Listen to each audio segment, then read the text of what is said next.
Good afternoon. Thanks for joining us. I'm Jessica Moore. It could be the beginning of the end for the Department of Education. Education Secretary Linda McMahon announced plans to lay off more than 1,300 employees. That's nearly half of its workforce. McMahon says more firings are coming as she makes good on the president's directive to dismantle the DOE. And today, education insiders say the cuts will impact children in the tri-state area.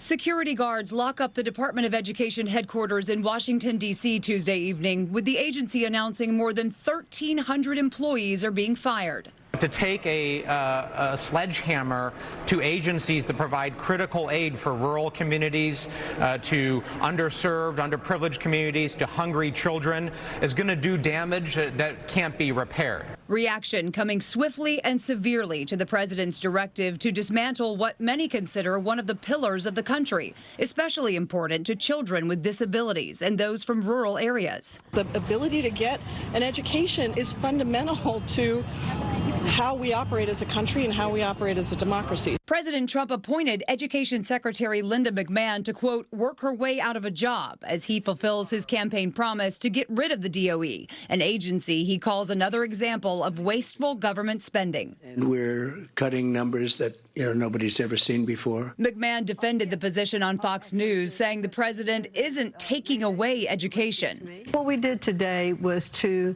take the first step of eliminating what I think is bureaucratic bloat. We wanted to make sure that we kept all of the right people and the good people to make sure that the outward-facing programs, the grants, the appropriations that come from Congress, all of that are being met, and none of that's going to fall through the cracks. The president has said the main DOE functions can and should be returned to the states, but critics fear the cuts will lead to the loss of entitlement programs like school lunches and special classes for children with disabilities. There's a whole bunch of schools in New York City, for example, lots of high schools are going to lose between $2 and $3 million in one semester.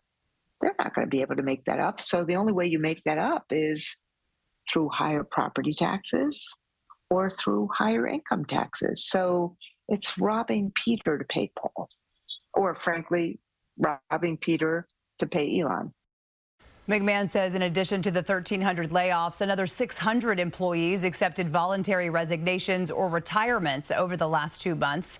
Teachers unions say that some of the offices within the DOE were established in laws passed by Congress, so many are now hoping lawmakers step in to save what they see as vital services. And we're staying on top of the impacts to our area. Education reporter Doug Williams will have much more on this story on CBS News New York beginning at 5 p.m.